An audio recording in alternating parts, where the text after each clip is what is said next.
Kita ke informasi lainnya sudah ditayangkan oleh Presiden Jokowi. Isi Undang-Undang Desa soal masa jabatan Kades yang menjadi 8 tahun masih jadi sorotan. Lamanya masa jabatan Kades dinilai perlu pengawasan ketat untuk menghindari penyalahgunaan kewenangan jabatan. Ya, berikut dialog bersama Dirjen Otda Kemendagri periode 2010-2014 Johermansyah Johan dan pengamat sosial politik Universitas Negeri Jakarta Ubedillah Badrun. Dan dialog lengkapnya dapat Anda saksikan di akun YouTube Liputan 6 SCTV. Maka bisa kita katakan ini revisi Undang-Undang Desa nomor 6 tahun 2014 menjadi Undang-Undang Desa perubahan nomor 3 tahun 2024 kemunduran untuk demokrasi desa. Yaitu masa jabatan kepala desa ditambah dari 6 tahun jadi 8 tahun dan bisa 2 periode, artinya bisa 16 tahun.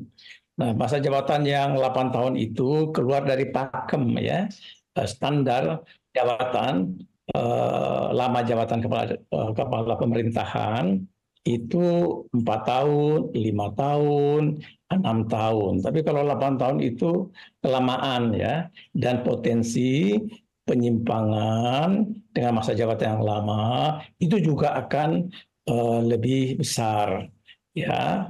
Apalagi desa diberi wewenang mengelola dana desa yang jumlahnya juga naik nih dari sekitar 1 M menjadi 2 miliar.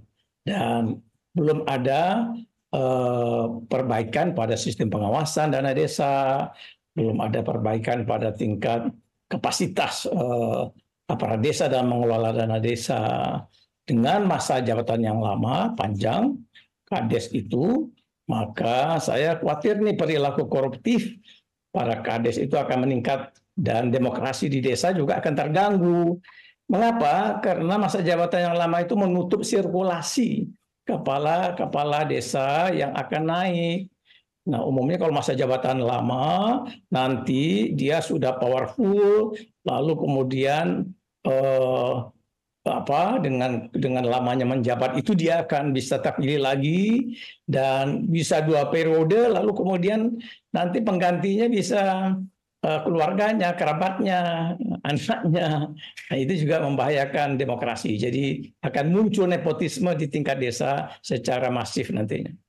Ketika kepala desa demonstrasi di DPR, mereka menuntut segera disahkannya Undang-Undang Desa dengan periode tahun yang ditambah, kemudian menaikkan dana desa yang 10%. Gitu. Itu kan aspirasi mereka. Begitu kita lihat beberapa tayangan di media sosial maupun di media mainstream, ditemukan tuh ada satu pernyataan dari kepala desa bahwa kalau Undang-Undang Desa tidak diputuskan sekarang, kami tidak akan, dalam tanda petik ya, kami tidak akan memenangkan calon tertentu, kami tidak akan memenangkan partai tertentu misalnya. Itu kan sangat transaksional tuh, ada nuansa politis ketika proses pengajuan Undang-Undang Desa itu. Nah, ini kan yang lebih dominan terlihat. Sehingga akibatnya kemudian yang terlihat dari perubahan Undang-Undang Desa itu ya bertambahnya tahun masa jabatan, kemudian dana desa yang naik, begitu. Bukan membenahi hal yang bersifat substantif. Ini yang sebenarnya yang sangat disayangkan.